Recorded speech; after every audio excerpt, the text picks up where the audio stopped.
Max-E-Therm or a MasterTemp. So if you're saying that the lights go on,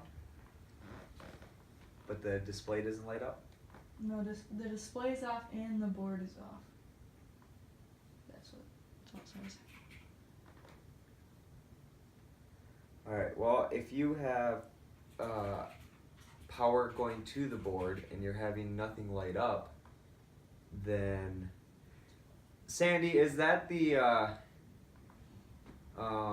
actual touch display or No. the control board underneath it? Yes. If you're getting no power to the display and there's nothing outgoing, then the board's bad. Read that question again, will you? The problem is the board does not turn on, and even the display is off.